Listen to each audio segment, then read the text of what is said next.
હાલમાં હું જ્યાં જે ખેતરમાં ઊભો છું, આ ખેતર છે વિધાનસભાના અધ્યક્ષ શંકરભાઈ ચૌધરીનું.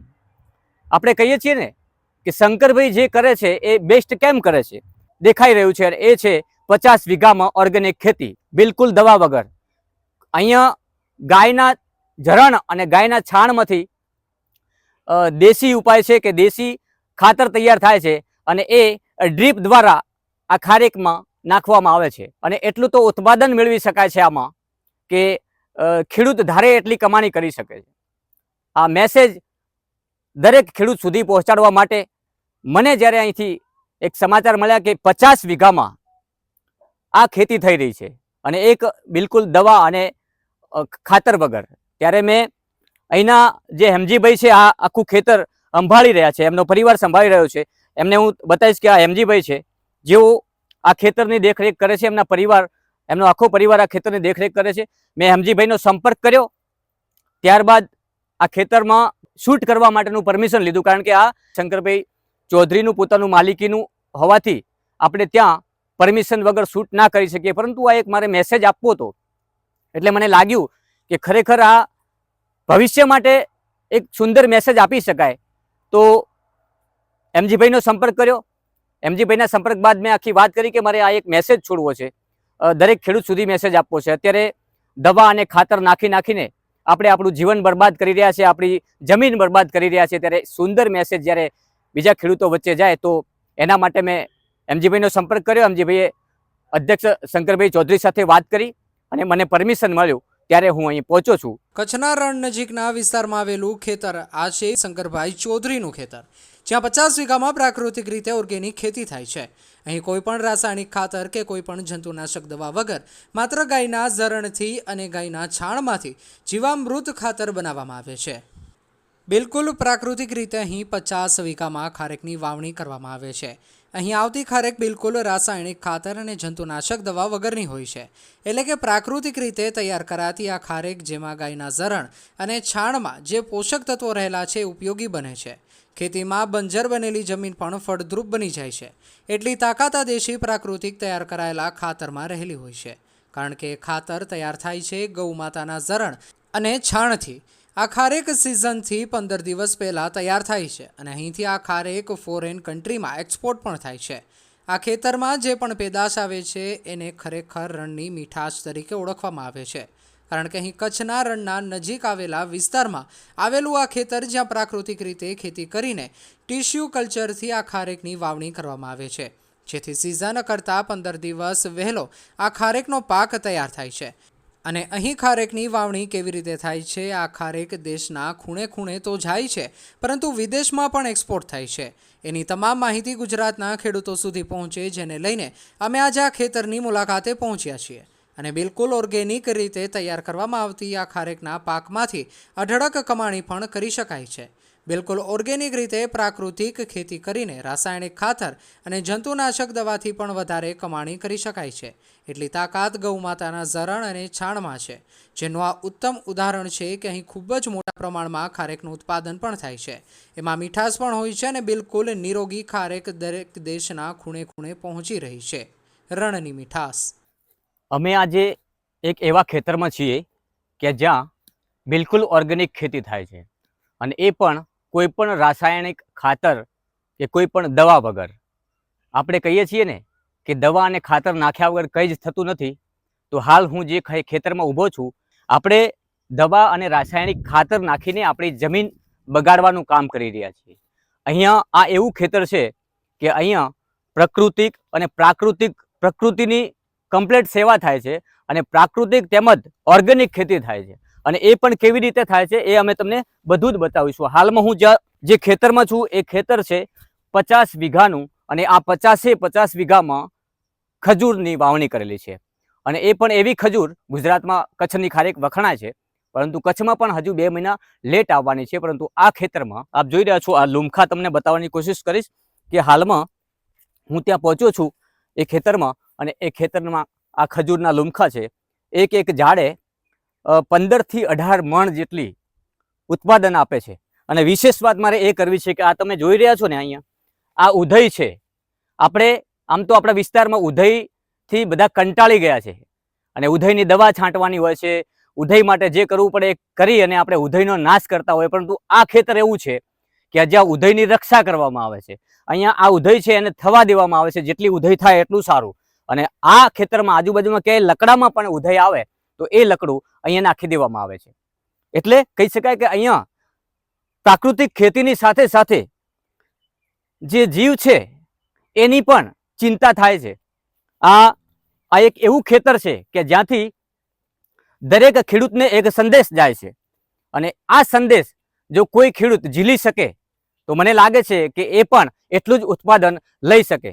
આમ તો આપણા વિસ્તારમાં એટલે કે સરહદી વિસ્તારમાં પાટણ અને બનાસકાંઠાની વાત કરવામાં આવે તો ઘણા બધા અત્યારે ઓર્ગેનિક ખેતી કરી રહ્યા છે ખેડૂતો, પરંતુ 1 થી 5 વીઘા. પરંતુ આ ખેતર એવું છે કે જ્યાં 50 વીઘામાં ઓર્ગેનિક ખેતી થાય છે, અને કોઈ પણ દવા કે કોઈ પણ રાસાયણિક ખાતરમાં નાખવામાં નથી આવતું. તેમ છતાં આ ખારેક જે થાય છે દવા અને બિયા ખાતર રાસાયણિક ખાતર વગરની, એ ખારેકની મીઠાશ એવી લાગે છે કે આપણે વાત કરતા હોય ને કે સરહદની મીઠાશ, એ સરહદની મીઠાશ એટલે આ ખેતરમાં જે ખારેકની વાવણી કરેલી છે એ અહીંયા તમને જોવા મળશે. અમે જ્યારે અહીંયા પહોંચ્યા ત્યારે અમને ખબર પડી કે ખરેખર બિલકુલ દવા નહીં, બિલકુલ ખાતર નહીં, તો પણ આટલું બધું ઉત્પાદન.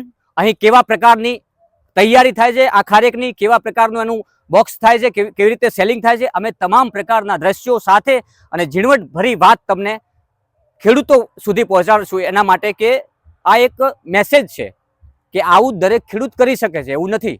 અને અહીં હાલ જે દ્રશ્યો તમને બતાવ્યા ખરેખર અદ્ભુત દ્રશ્યો છે આ ખેતરના, કારણ કે અહીં જે કામ થાય છે એ પ્રોપરલી કામ થાય છે. અહીં તમે જુઓ તો એવા તો અહીંયા લીમડાના ઝાડ છે. કહેવાય છે ને શંકરભાઈ એ પ્રકૃતિ પ્રેમી વ્યક્તિ છે. અહીં એવા તો કલરવ કરતા મોર છે, અનેક એવા પક્ષીઓ છે, અને એટલા તો લીમડાના ઝાડ છે, એટલા અલગ અલગ પ્રકારના ઝાડ છે. આખું ખેતર એવું હરિયાળું છે, અને એમાંય 50 વીઘામાં જ્યારે ખજૂર ઊભી હોય ત્યારે એ કેવું રળિયામણું લાગતું હોય. આ આપણે બધા જ કરી શકીએ.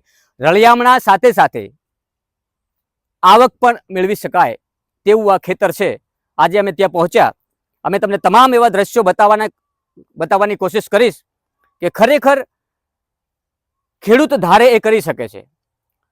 શંકરભાઈ ચૌધરી જે ખેડૂત પુત્ર છે અને હંમેશા કંઈક ને કંઈક બેસ્ટ કરવાનું કામ કરે છે, એ અહીં ખરેખર હું એમ ખેતરમાં આવ્યો ત્યારે મને ખબર પડી કે અહીં પણ પોતાના ખેતરમાં પણ એટલું જ બેસ્ટ કર્યું છે, જે વિસ્તાર માટે બેસ્ટ કરતા હોય છે, જે લોકો માટે બેસ્ટ કામ કરતા હોય છે. અને બેસ્ટ કામ કોઈ પણ વ્યક્તિ કરે એમને બિરદાવવા જોઈએ. એમનું કામ છે એ લોકો સુધી પહોંચાડવું જોઈએ, એટલા માટે કે એ કામ જોઈને બીજા લોકો પ્રેરિત બને. અમારું અહીં પહોંચવાનું મુખ્ય કારણ એ જ હતું કે કેવી રીતે 50 વીઘામાં ખાતર અને દવા વગર આટલું બધું પ્રોડક્ટ થઈ શકે. પરંતુ અમે અહીં આવ્યા અને જાણ્યું ત્યારે ખબર પડી. એમજીભાઈ સાથે તમામ વાત કરી કે કેવી રીતે તમે અહીંયા દેખભાળ કરો છો, કેવી રીતે આ ઓર્ગેનિક તૈયાર થાય છે, કેટલું પ્રોડક્ટ થાય છે. અમે તમને તમામ પ્રકારના દ્રશ્યો બતાવ્યા. એ દ્રશ્યોમાં લીગલી અને પ્રોપરલી લાગે છે કે ખરેખર અદ્ભુત ખેતી થઈ રહી છે. આવી જ ખેતી હર ખેડૂત કરી શકે છે. અત્યારે જેમ ઓર્ગેનિક ખેતી આપણે દવા નાખીને આપણી જમીન બિલકુલ નિષ્ફળ બનાવી ચૂક્યા છીએ, અને ત્યારે જ આપણે અનેક રોગોને પ્રેરિત કર્યા છે. અને અનેક રોગો અત્યારે જે દેખાવા મળી રહ્યા છે એનું મુખ્ય કારણ આ જ છે. અને આમાંથી બચવું હોય તો મારું એક સંદેશ છે અહીંથી કે દરેક ખેડૂત પોતાના ખેતરમાં ધીમે ધીમે આખું ખેતર ઓર્ગેનિક કરવાની કોશિશ કરે, જેથી કરીને આવનારા ભવિષ્યમાં પોતાના બાળકોનું પણ ભવિષ્ય બચી શકે અને સાથે સાથે આપણી જમીન પણ બચી શકે. આપણી જમીન બચાવવા માટે એક સંદેશ આપવો છે આ ખેતરમાંથી જ્યાં હું ઊભો છું. 50 વીઘામાં ઓર્ગેનિક ખેતી કરી શકાય છે, અને એમાં ધારો એટલી આવક પણ મેળવી શકાય છે. અહીંયા ખજૂરની સાથે સાથે ચંદનના છોડ પણ છે, અને એ પણ 150 જેટલા છોડ વાવણી કરેલા છે. આપ જોઈ રહ્યા છો આ ચંદન છે. અહીં આ ખેતરમાં એટલા તો લીમડા છે, એટલા આંબા છે. કહેવાય ને કે પ્રાકૃતિક અને કહેવાય ને 16 કળાએ ખીલી ઉઠ્યું છે આ ખેતર. બિલકુલ દવા વગર, બિલકુલ રાસાયણિક ખાતર વગર આવી રીતે કઈ રીતે ખીલી ઉઠે? કારણ કે આ જમીનમાં હવે જીવ આવ્યો છે. જમીનમાં જીવ લાવવા માટે આપણે જે ઉપયોગ કરી રહીએ છીએ ને એ જીવને મારવાના, કે દવા નાખીએ છીએ અને રાસાયણિક ખાતરો નાખીએ છીએ, એમાંથી આપણે બચવું પડશે. આમાંથી આપણે કંઈક શીખવું પડશે.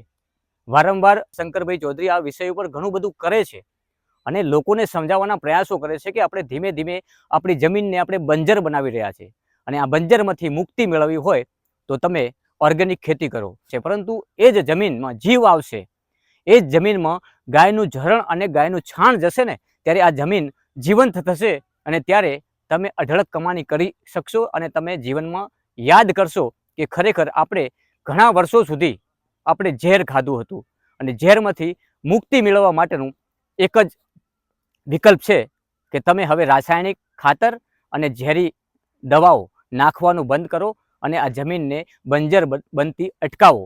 જમીનમાં જીવ છે એને મારવાનો ના હોય, આ જમીનને જીવાડવાની હોય કે જેની ઉપર આપણે નિર્ભર છીએ. અને અહીંયા આ મોટું 10 કિલોનું જે બોક્સ છે એ આવા નાના નાના 500 ગ્રામના જે બોક્સ તૈયાર કરવામાં આવે એ આ બોક્સમાં ભરવામાં આવે. આ ટોટલ બોક્સ 10 કિલોનું, ત્યારબાદ અહીંથી સેલિંગ કરવામાં આવે છે. આ અહીંની ખજૂર જે છે, આ ખેતરની ખજૂર છે, ઓર્ગેનિક ખજૂર, કોઈ પણ દવા કે રાસાયણિક ખાતર વગરની ખજૂર એટલી તો મીઠી છે. એટલે તો આ ખજૂરને મારે કહેવું પડે કે સરહદની મીઠાશ.